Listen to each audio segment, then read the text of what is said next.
इतनी महंगी साड़ी को फाड़ दिया, अरे जरा से ही तो खून निकल रहा था, रक्त। तो कहती है द्रौपदी कि ये हो घनश्याम, कि ये हो घनश्याम, यदि आपके जो आबे काम, और काट दूं मैं चाम, ये तो रेशम के धागे हैं। प्रभु ये तो धागा है कि ये हो घनश्याम, यदि आपके जो आबे काम, काट दूं मैं चाम, ये तो रेशम के धागे हैं। धागे हैं पुराने, इन्हें कीमती में मानूं क्यों। धागे हैं पुराने, इन्हें कीमती में मानूं क्यों। दूल्हा के जोड़ना ये दुल्हन के बागे हैं। हे प्रभु कि सुनो यदुवीर, मैंने नहीं चीरो चीर, मैंने नहीं, इस वस्त्र को मैंने नहीं फाड़ा, इस चीर को मैंने नहीं चीरा। और तो सुनो यदुवीर, मैंने नहीं चीरो चीर, और चीर देखते ही आपकी पीड़ा को देखा मेरे इन वस्त्रों ने, तो स्वतः ही मुझे त्याग दिया, मेरे शरीर को छोड़ दिया। कि चीर देखते ही पीर मेरो चीर छोड़ भागे हैं। और बेहे अभागे, कि बेहे अभागे जो बढ़े नहीं आगे, और भागुनी के जागे जो कटी उंगली में लागे। क्या बात है, क्या बात। ओ भागुनी के जागे जो कटी उंगली में लागे हैं। द्रौपदी की इस भावना को जब भगवान ने सुना, प्रभु के नेत्रों से आंसू बहने लगे और कहने लगे, द्रौपदी आज तुमने इस अंतःकरण में 4 लोगों के सामने अपने वस्त्र को फाड़ दिया और मेरी उंगली से, लेकिन मैं किसी का ऋण नहीं रखता। कि रहेगा याद ये दिन में, बहना ये दिन में याद रखूंगा। कि रहेगा याद ये दिन में, न जीवन में भुलाऊंगा।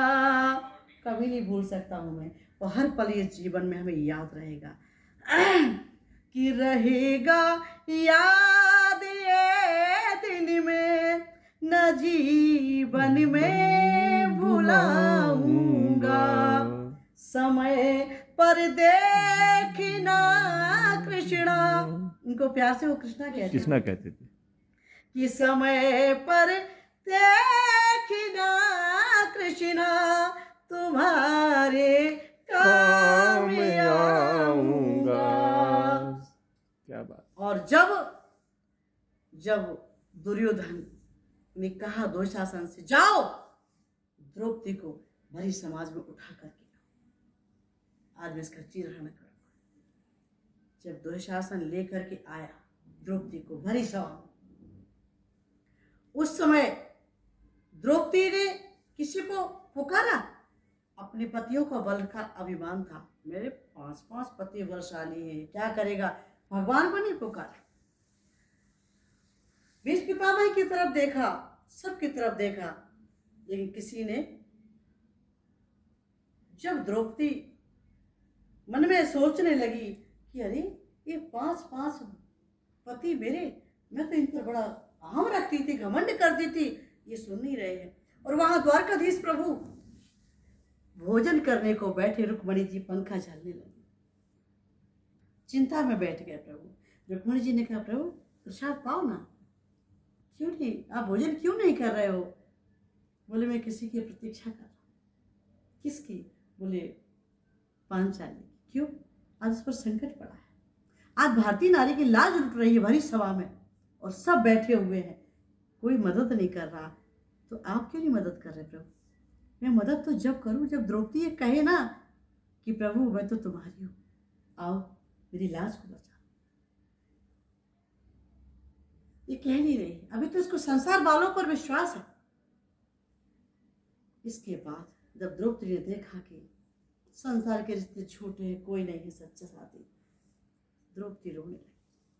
और द्रौपदी ने अपने हाथ ऊपर उठा, हे मोहन, हे ब्रजेश, हे मदन, हे गोपेश, हे मुरारी, मेरा तुम्हारे सिवा अब कोई नहीं है। करुणा करके द्रौपदी कहे, मेरी लाजे बचा लो आके हरि, मेरा कोई नहीं है नंद लाला, मेरा कोई नहीं है नंद लाला, मेरी लाजे बचा लो आके हरि। जब पुकारा तो द्रौपदी की पुकार को सुनते ही द्वारकाधीश भगवान एकदम चल दिए द्रौपदी की पुकार को सुन करके। उधर क्या हुआ, जब भगवान ने देखा कि अब तो वस्त्र पूरा खिंचता चला जा रहा है और भगवान वस्त्र के रूप में प्रकट हो गए। जब लास्ट छोर बचा उनकी साड़ी का, और जिसमें फिर क्या हुआ, दुशासन घबराने लगा कि साड़ी तुम जब से खींच रहा हूं, इसका छोर तो मिल नहीं, अंत तो हो ही नहीं रहा है। कि दुशासन घबराता है, कि दुशासन हर्षाता है, खुश हो रहा है कि नेक नहीं शर्माता है, और खींच रहा साड़ी मेरी और जिया मेरा घबराता है। घबराने लगी द्रौपदी, प्रभु कितनी देर लगाओगे, जब निर्वस्त्र हो जाओगी सभा में तब आओगे क्या?